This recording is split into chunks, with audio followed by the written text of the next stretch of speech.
Alam nyo ba na may bago na namang pinagkakaguluhan sa Bulacan? Nasubukan nyo na rin ba sa pinipilahang parisang ito ng isang Kapampangan? Alas 7 hanggang alas 11 lang sila araw-araw dito pero laging taob ang malalaki nilang kaldero. Bakit kaya? Yung araw na to ay pupunta tayo sa isang barangay sa Malolos, Bulacan at susubukan natin ang pinagkakaguluhang parisan dito. Tara mga atit kuya, samahan nyo ako. Ayun mga atit kuya, nandito tayo sa Panasahan, Malolos, Bulacan. Meron tayong susubukang pinagkakaguluhang Kapampangan pares dito. Ayun, dito lang yan mga atit kuya sa Tarapares kung galing kayo sa Malolos, Bulacan. Bago lang yan dumating sa mismong arko ng Matimbo sa gawing kaliwa at kung galing naman kayo sa Bulacan, gawing kanan pagkalagpas ng arko ng Matimbo. Tara, samahan niyo ako.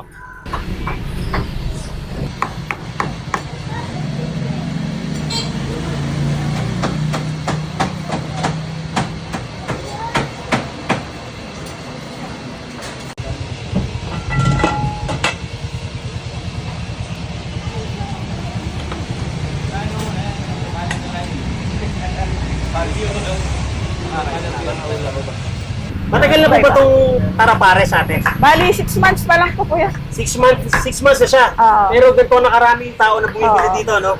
Pero taga saan po talaga kayo ate? Tubong Pampanga po kami. Saan po kayo sa Pampanga? Santo Tomas. Santo Tomas, Pampanga. Pero gano'n na po kayo katagal dito sa Malolos? Ako siguro nasa 15 years na ako. 15 years na. Paano niyo po naisipang magtayo ng ganitong negosyo dito ate? Kasi dati nagtatrabaho sa mga pabrika, naisipan namin na magganito kaysa mga muan. Kaya ito, umukay naman. Mas naging okay ate, no? Ano yung pinaka-best seller mo dito sa Tarapares? Ano naman, lahat naman pero Lahat, mas no? kagat pares. Pero Pares. pantay naman, sabay-sabay naman nauubos. At ano yung kakaiba ng pares nyo sa ibang pares na nasa kalye? Sa ibang pares kasi may manamis-namis, di ba? Tapos, manamis-namis yung sabaw. Pero ito talagang natural na timpla na hahanapin talaga ng panlasa ng tao. Tapos nadinig ko ate, pares Kapampangan daw to. Sariling invento, walang hinaya. Kumbaga kayo na po nagtimpla-timpla nito, no? Sariling isip mo para matimpla mo yung Ano sabaw. lang ate, magkano per order ng pares nyo? 60 lang with rice na yun. 60 with rice na po yun? Opo. Mas gano'n na karami? Opo, ganun. Yung balbakwa po, magkano? Parehas lang po, 60 lang din. Lahat po 60 pati goto. Opo. Yung goto po, 50 lang po. 50 pesos na yung goto. Tapos yung mga silog po, 50 lang din. Nakikita ko kasi ate, ang in-order talaga dito yung pares at balbakwa. Ate, pa-order nga po ng pares at balbakwa. Or dining po. Sige po, sige po. Ate, saka tatlong take-out na pares. Yun po. Normal na serving lang po Opo. Baka po hanapin nila eh. Kung ano lang po yung serving niya. Ito merong tumbong ng baka, tuwalya ng baka. Anong parte ito kuya? Puso po ng baka. Puso yun po. Alin po? Itong part na to, ano to? Puso rin po yan. Ito po. Puso. Puso, tumbong, tuwalya, no? Tuwalya. Yun laman ubos na po.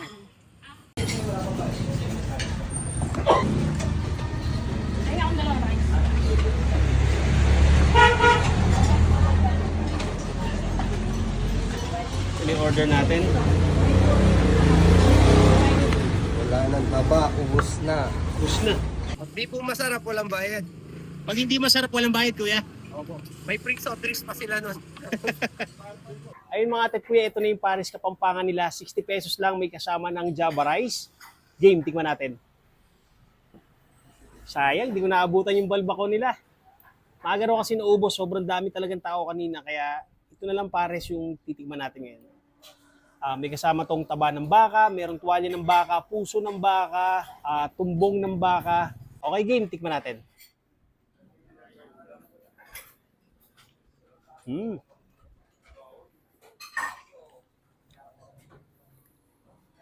Okay. Yung lasa ng pares sila mga ate at kuya, hindi siya yung usual pares na nabibili natin sa mga kanto-kanto na medyo may lasang star anise at medyo matamis-tamis na malapot. Ito hindi.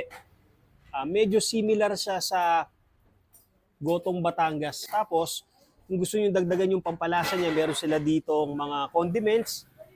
Meron sila ditong toyo, kalamansi, patis. Sarap. Try natin ang may kalamansi.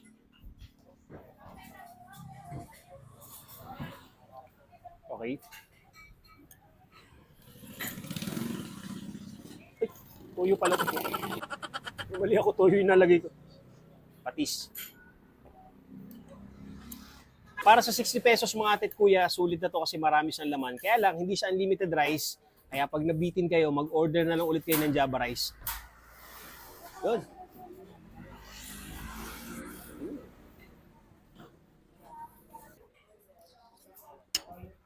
Yung lasa niya, medyo similar sa lasa ng gotong Batangas. Pero medyo mas lighter yung timpla niya. Ang daming kumakain dito. Tuloy-tuloy yung kumakain dito. Ay, sige kuya. Tara. Picture tayo. Ay, ito.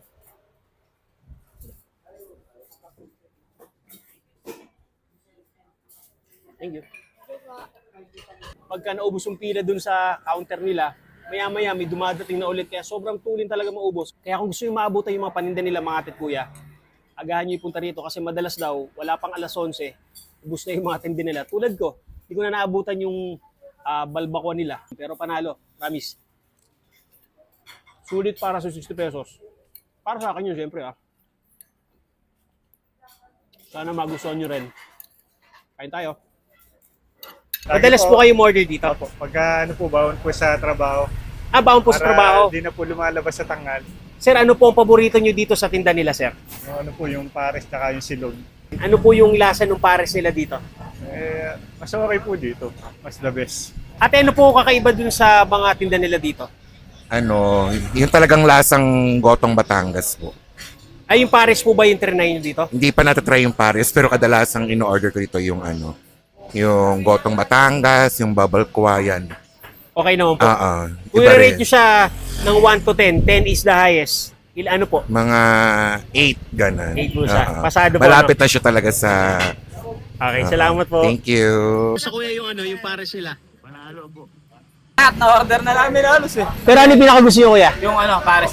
Pares talaga, no? The best yung pares. Thank you. Sige po. Thank you. Ingat po, ingat.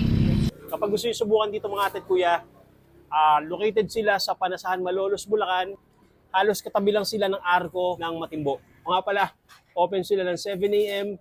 to 11 a.m. araw-araw. Paano mga ate at kuya? Kain tayo.